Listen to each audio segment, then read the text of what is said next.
Baltimore's Rahne Alexander is a writer, as well as a musician and multimedia artist. She talks about the process of finding her voice on the page and writing Heretic to Housewife. This new essay collection won the 2019 OutWrite Chapbook Competition in Nonfiction and will be released in August. I've wanted a book of my own all my life, but I never seemed to get the pieces to hang together. Not until earlier this year, at least, when I decided to enter the OutWrite Chapbook Contest. OutWrite is an annual LGBTQ literary festival in D.C. Their next conference is in early August.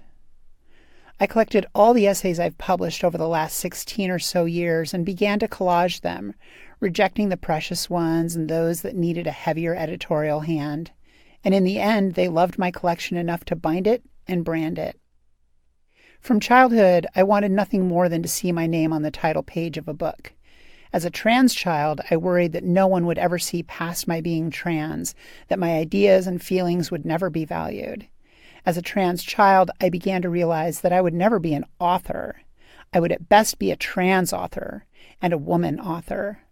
A trans woman author, doubly qualified and deeply discounted. I internalized how trans writers and women are devalued, and I don't think this experience is unique to me.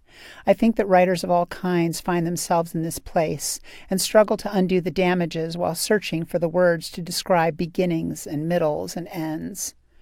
Writing is hard work, the hardest work, I think. And as all the writers say, I hate to write, but I love having written. I began to imbricate all of what I have written, as if I were layering pieces of the Egyptian god Osiris found scattered around my hard drives. I linked themes and discovered segues. Suddenly, I had a skeleton, and then an exoskeleton, and the next thing you know, I had reassembled my Osiris, a story of my life in 60 pages. Published by Neon Hemlock, a new small press publishing queer chapbooks and speculative fiction, my book Heretic to Housewife has love, sorrow, the artist Paulina Peavy, Facebook 2, awkward strip club encounters, The Operation, and incredibly specific complaints about the patriarchy and computer operating systems. And it all holds together because I finally found my voice. I often think about the time Truman Capote dismissed Kerouac's writing as mere typing. And while I have nothing to say in Jack's defense, I think Twitter has revealed to us all a clear distinction between writing and typing.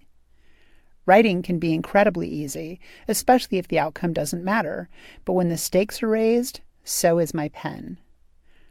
Writing gets harder when the words count and they have multiple meanings. Writing is harder when you are still trying to find your voice. Worry sets in. Are there still typos? Have I said too much? Maybe I haven't said enough? How hard is it to write a book? It's only as hard as you make it. But you have to write if you want to have written, and writing is work. Commit your words to the page or the screen. Rearrange them until they are beautiful and bulletproof. Discard those that fail you. Read your words out loud, and you will find your voice, as well as your typos. Learn more about Rahne and her work at rahne.com. Maryland Humanities is a statewide nonprofit that creates and supports educational experiences in the humanities that inspire all Marylanders to embrace lifelong learning, exchange ideas openly, and enrich their communities. Humanities Connection is produced by Maryland Humanities for WIPR. For Maryland Humanities, I'm Phoebe Stein.